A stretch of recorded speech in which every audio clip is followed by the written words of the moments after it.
What's the crack then? What's happening? Looking through my 2023-2024 album, F1 Academy. First photo. This is the 2023 grid, so a while since I've seen some of these girls. It's not like a graduation photo, what is it? It's like our school photo of all of us all together, ready for the year ahead. Next photo. Yeah, this is a cool one. This is after a wet qualifying. I just put it on pole, double pole. A really cool moment. I remember just hugging everyone in the team, pointing to road in the number one. This was Valencia. Yeah, this is my first podium in F1 Academy. Got the British flag wrapped around me, looking, I got a face like a slap, to say the least. How would you describe that? I don't look very delighted to be on the podium, do I? Yeah, I think I'm a bit disappointed because it was, I think Valencia was the third round and it took a while to get that first trophy. And even then, I think we were still struggling a lot for pace. And then me, Marta and Amna. Amna's crossing her fingers. I'm zooming on her. I don't know what she's crossing her fingers at. Not the happiest Abby, and I look really like, I don't know, my hair, it's not the one. It's not the one, is it? Oh, me, Jess Edgar, Nerea, and Matey. Yeah, I remember this. This is Paul Ricard walking through the paddock at one of the tests, coming back from lunch, and natural person I always go to was Nerea, always having a laugh with Nerea. Probably one of the people that I'm closest with on the grid. We've kind of done the last, God, I mean, we raced together previously before F1 Academy, so it's been 4 years now. I knew her when she didn't even speak English, and she'd just stare at everyone, which I don't blame her. When she speaks Spanish, I just stare at her, so.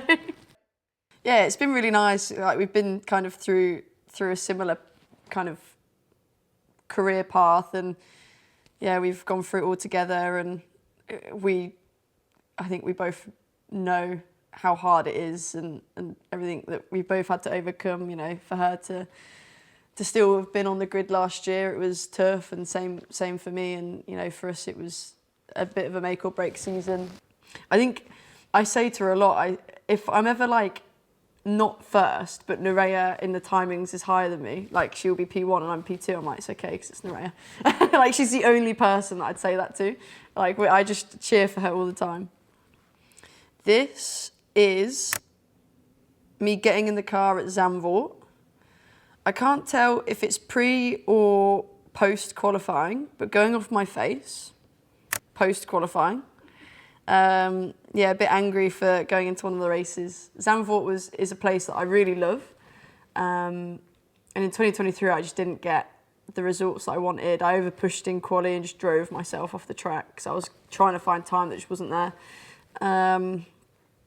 Yeah, and then I had a lot of work to do in the races, but the races as a whole were fun in the end, really, because there was a lot of overtaking. Like, one of the moves that I remember really well was going around the outside of Hamda in turn 7. It's like on the top of the hill. It's not a place where you normally overtake, so that I would never forget going around the outside of her, and I was like so hyped. When I did it, I was like, I'm going to replay this one back. I know this one. So this is me, Steph Carlin, Sam Wappel. So this is the first time I worked with Sam Wappel. He's now been TM all year, but he normally is with the FIF3 team. This is at Kota, and I had cowboy boots that didn't fit me, so I let Stephanie give them a try out, because if they didn't fit me, I was going to let her have them, and we could not get them off her feet. So I'm yanking at them, trying to get them off, and I feel like the desk is a perfect like representation of how messy I am, because my desk workspace is always really like that. I've got my slides on as well, slides and socks. I love my slides and socks. I wish I could tell my younger self to not stress so much. Yeah. Just let it all happen, do what you can do. What is your goal for this season? P1, baby. P1, baby. This was at Barcelona, third race weekend. Yeah, because we'd had Jeddah, Miami. This was with Ashley. I love Ashley from F1. Passed me, let things get to her too much, and if one race went wrong, or I didn't win, I'd get really, really annoyed. Like, I'd always want to win, and I still do, but you can't win them all. And one race doesn't define your whole career. I think that's something that I've learned a lot. Just do your best every time you go out on track, and if that's P1, it's P1. If it's P10, it's P10. But as long as you've maximised the package that you've got, then be satisfied with what you've done. And if there is stuff to learn on, make sure you acknowledge that and work on it, and just don't get too frustrated over it. 2024 Jeddah. Abby, why didn't you do your hair? I definitely didn't do my hair this day. This is a really cool photo. We're on the grid, and we all had to like pull up, and we're all kind of in like 3 abreast. I was next to Hamda, I think. I had no clue what the year entailed at this point.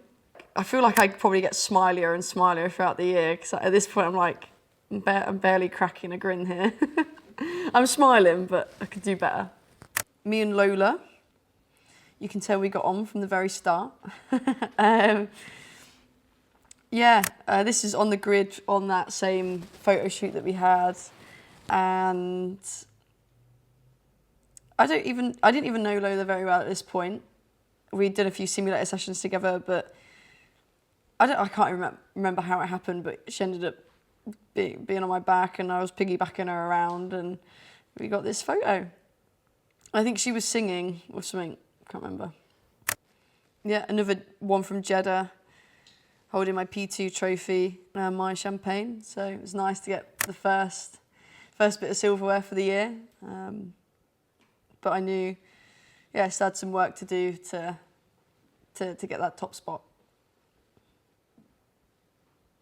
Abbi Pulling, unbelievable, goes quickest again, remains in provisional pole, but this time nearly 6/10 faster than her biggest rival at the moment, Dorian Pan. Yeah, well, she showed what she's capable there. There's big smiles from Susie on the pit wall. Good job, double pole, a nice margin, almost 6/10. Good job, well done. Yes, God! Thank you, the car was sensory, it was so good. I felt good this morning, and even last night with what we did. What am I rambling about? I ramble so much. Thank you, Danny. I felt good, this morning, I woke up good. Well, why did I say that? Zimba doesn't need to know that. Miami I remember really well. Getting pole in F1 Academy, it's similar to F1 where you get the tyres, and I really wanted to get a tyre in the ear, so that was cool.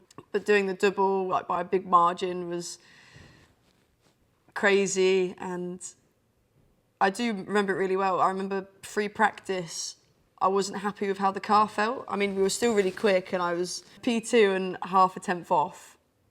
But I remember getting out, and I was so, unhappy. I was like, I know exactly what I want. And I remember Alice going calm down, we'll sort it. And do you remember? Yeah. I just knew exactly what I wanted from the car, and I wasn't getting it. And I knew it was something that we can achieve, and the track felt like it had that time in it. I just couldn't extract it. So then we made a change in free practice too, and it worked really well. But I didn't expect it to work as well as it did in qualifying. 6/10 is a really big margin, and I just was so comfortable all weekend. I think this is the start of everything really, and the momentum, and it solidified the mindset on everything. And it was a really special place to do it. I think the crowds were incredible, and the track was a cool one to do. Driving around Miami, between the walls, it's quite a tight, twisty track in areas. Cool. Next photo was after I got double pole. I rolled into Parc Fermé, and the car was just perfect. Like, it was really, really good, so I just hugged it. It was like, you know, I just wanted to show my appreciation. Like, you know, obviously I drove the car and I did the job, but Rodin Motorsport, you know, they gave me everything, all the tools I needed to do that weekend. And then me with my tyres. They're really cool. Like, they're really cool on a mantelpiece or on a shelf. They're really like hard to hold as well when you've got two. This is after, I'm assuming, race 1. Yeah, first win on track. Really, really cool. And yeah, a moment I'll remember. It's nice to be stood next to the number 1. This is in my pink buggy. It was the most bizarre experience, Miami. You sit in this buggy after the race, hot and sweaty, and there's this woman that was driving me, lovely woman, and bless her, we just drove through the stadium to get to the podium. It's bizarre. only if you win, you get the pink buggy. Yeah, so.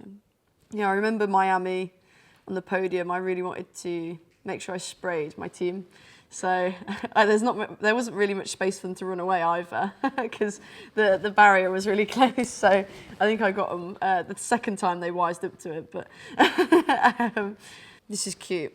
This is one of my favourite photos, I think, of the whole year. And I always, after every race weekend, I'd pester everyone and say, everyone, we need to get together and have a group photo. I think moments like this, like they don't, and even seasons as a whole, they don't come around very often. And it's making sure you don't take it for granted and you make sure you celebrate every moment. And yeah, this is one of the first, so it was really high emotions at this point. And yeah, it was nice just to have everyone there. When was this? I'm thinking. Barcelona. This is Barcelona after I got pole. So Barcelona was really tough. I can't remember practice for the life of me, but qualifying, it was so nip and tuck.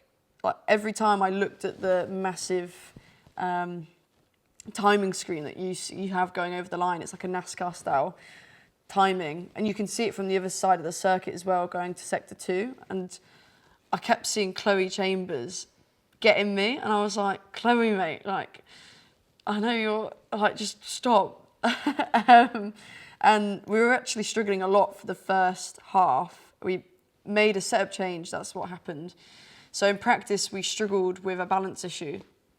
So I was like, right, I think we need to make this change. And Zimba agreed, Zimba put it forward more so.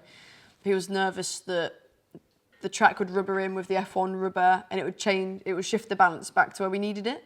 And yeah, it was literally that. We needed to wait for the car and the track to come to us rather than changing it. And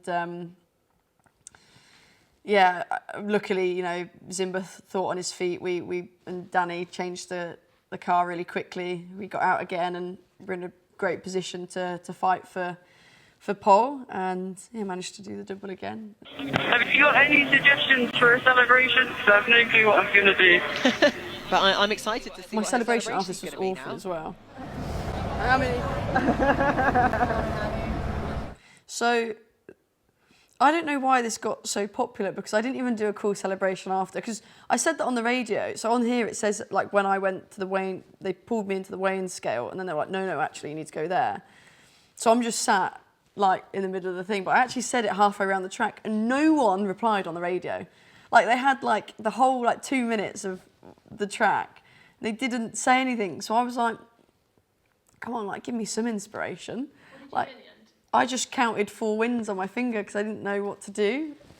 And then after that, I was like, I need to be a bit more prepared. So I'd always like look at what was trending. Like, I hate being the person as well, though, to like pre-think what you would do, like, because I don't want to jinx it. So I've got to get really fast thinking on the in-lap, like, what's something cool that I could do? And then someone said you should do a celebration where it looks like you're losing your keys, and then you pull the number 1 out your pocket. And I was like, I wish I did that. That's really cool. Like, you like, and then you just go, oh, that would be so cool, wouldn't it? Photo of me and Nerea again.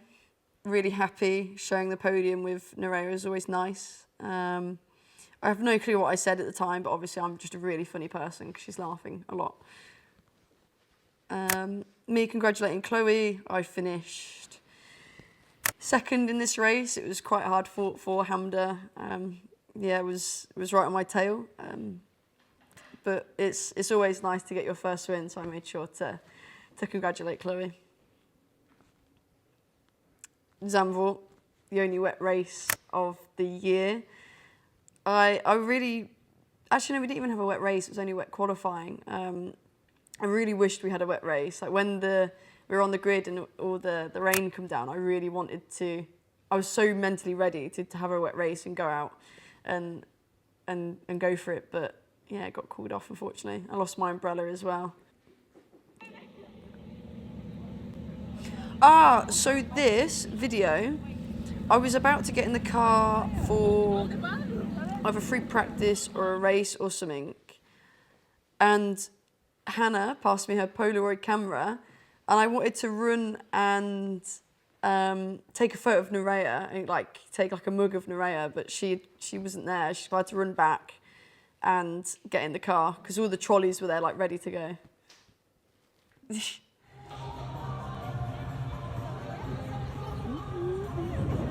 So I was dancing with Nerea and I noticed when I was dancing, the van that we were on was rocking, and then I ended up getting all of us to jump, and it was like the suspension on it was mental, and some trophies fell over. It was, I really I caused a bit of a mess. I have the tight. Yeah, this is everyone. So this photo now is everyone jumping together, and you see Maya So Maya actually in this moment has spotted a trophy that is about to go over, and she grabs it. I had a special helmet for Singapore. Bell Helmets helped me out, and then someone called It's Korea on Instagram ended up winning my fan competition to design my helmet. It looked really cool. Red is actually a colour of celebration in Singapore, so I thought that was also really cool and fitting, but it's based off of traditional Singapore clothing. I think it's my favourite of the year, and I didn't even design it. This is after race 1.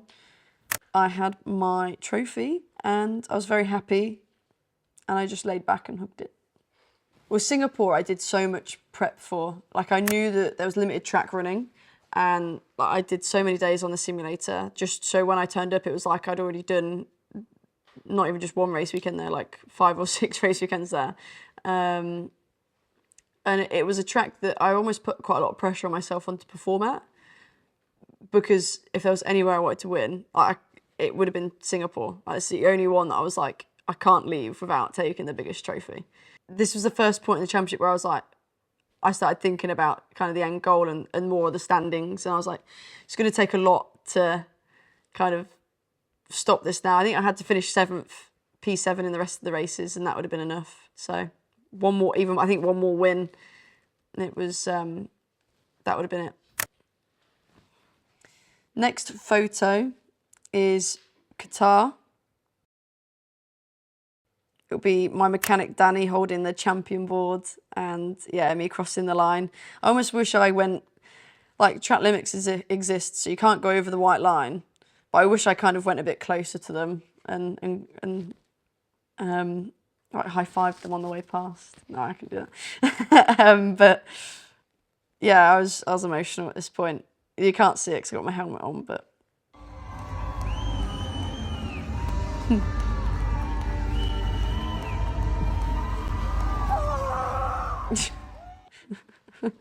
So everyone kept telling me through the years, stop just yelling. They were like, why do you just keep bellowing out this noise? And so I spoke about planning celebrations. I didn't plan any celebration for if I won the championship. I remember just pulling up to the #1 board, standing on top of the car and just looking up and just going limp. And just I just didn't know what to do with my arms. It just went so heavy, and And then I just like let out a massive scream, like just all the emotion kind of flooded out, and over the moon, really. It was so cool hearing people like this grandstand chanting my name. That was really cool. But I didn't even really realise it was happening. Like I was so in the it was like a blur. It was like I was dizzy. I didn't know what was happening. I just wanted to hug everyone as well, but I had to get like whisked away for interviews. It's like I just need to hug more people.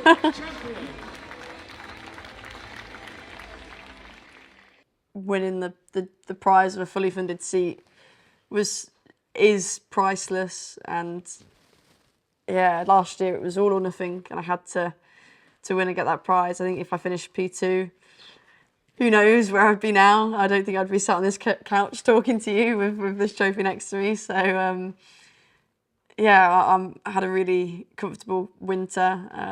No stress in that department, and just fully focused on doing the job this year. Yeah, so at this point I didn't know if I'd got the 3 or not. So on the radio I said, even if it's not 3, like, it's been a pleasure. It was the last one of the year. It was a special moment, and ending up having the 3 poles was really cool. Oh, me and my sister. Oh, this is really cute. My sister's so into it and like is always messaging me like, how's the test going, or how's this going? Yeah, that was really nice to be able to share that with her. She's not really been able to come to many of my races, so I think this is one of my favourite. I've not seen this photo. You need to send me it so I can send it to her. Final podium of the year, this was my getting her first win. Me and Nerea being on the podium together once more. It's I thought that was really cute to end out the year together. Whenever I'm sharing a podium with Nerea, it's always a good one. Don't cry. So after the race, Nerea just goes to me, I'm going to start crying. I was like, don't cry, 'cause I'm going to cry if you cry. I think for us, because we knew that was our last race, we were just so happy we got to spend it together, because we've been really close throughout the whole 2 years, and I think we wish the best for each other all the time, and it was just a nice final moment together as competitors. But that is my 2023 and 2024 F1 Academy experience, or album if you want to call it, all summed up. Some good moments, a lot of good moments, some bad moments in there, but there's a lot of stories behind all the photos. One. If you had to sum up your F1 Academy journey in one word, what would it be? Good one. That's not it. I'm very often not speechless, but I'm trying to think. Maybe that's it, speechless. Extraordinary. Maybe. I don't know. Is that a good word? Very good. Spot on. And that's a wrap. Thank you, Abby. Thank you.